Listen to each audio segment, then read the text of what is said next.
Hello Kayami! Welcome to my channel! For today's recipe, we will be making banana crunch. Let's start by peeling all the bananas and set it aside.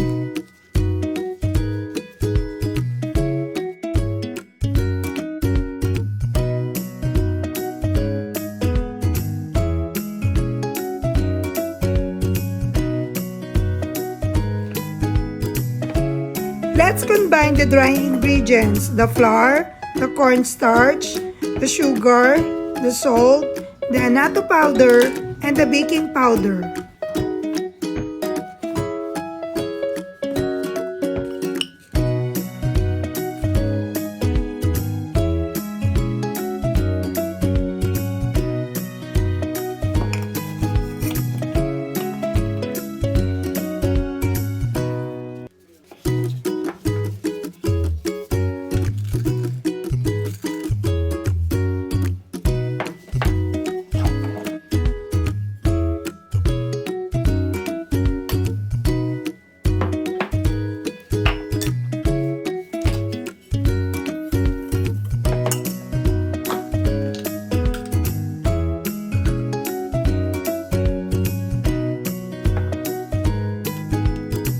Using wire whisk, mix all the dry ingredients and set it aside.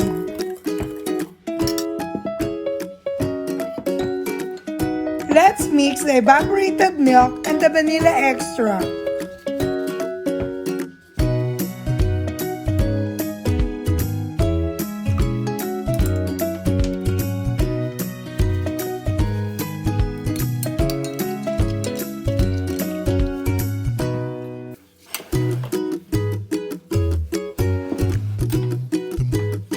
Let's combine the dry ingredients with the milk mixtures.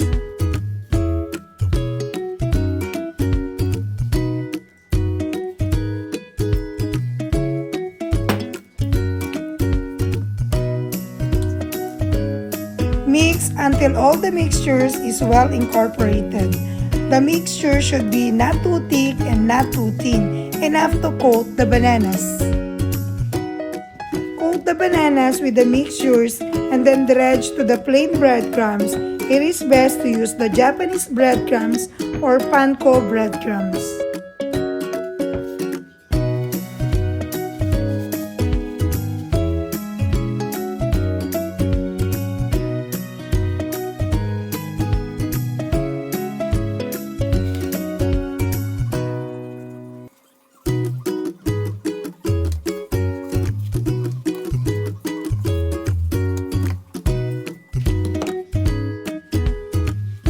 Here's the coated bananas, ready to fry now.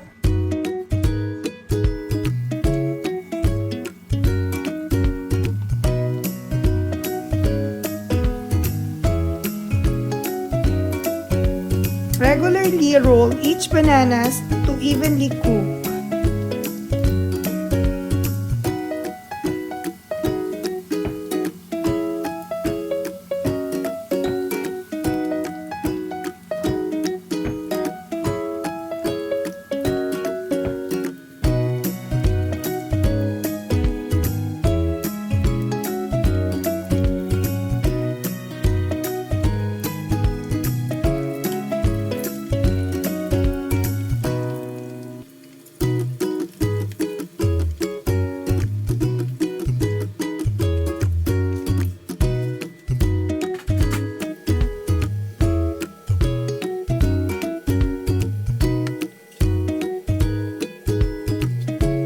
After frying, put the bananas in a strainer or cooling rack to let the excess oil drip.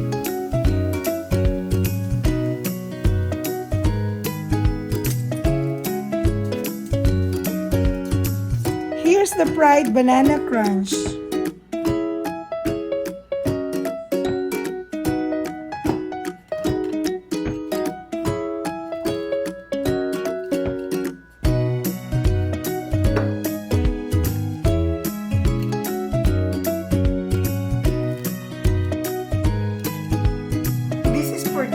Loves chocolate.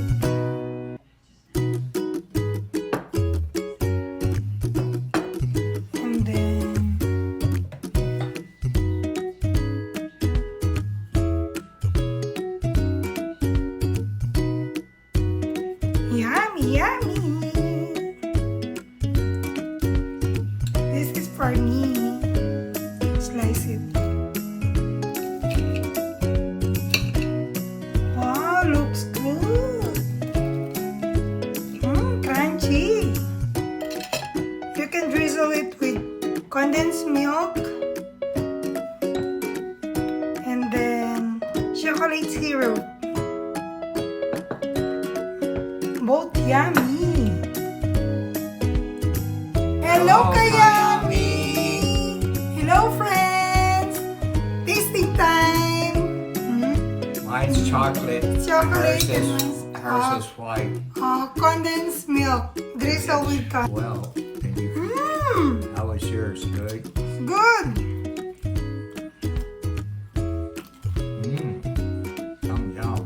Chocolate. My favorite. I love this. It's good! Sarap. Very delicious. You should use the ripe banana. Para there's the sweet, natural sweetness. Because I only put 1/4 cup of sugar. But you can add more, Nice. Perfect. guys. Really good. I got chocolate. She's got condensed milk, but I have chocolate. My favorite. Yum, yum. How is it? Sarap. Very good. Very delicious.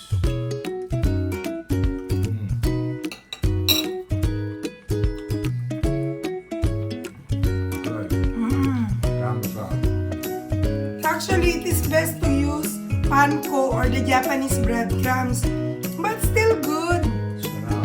If you're gonna use the plain breadcrumbs, it's better to add nuts. Oh yeah. Walnut, peanuts, cashew, everything. Wow. That sounds good. Tapos on the side, you can put vanilla ice cream too. Oh yeah. Oh. Can imagine. The possibilities is endless. Okay? Oh, you could If you like this video, don't forget to press the like button, write a comment, and please consider to subscribe. Bye, Kayami! Thanks for watching! Thanks for watching. Bye-bye! Bye-bye.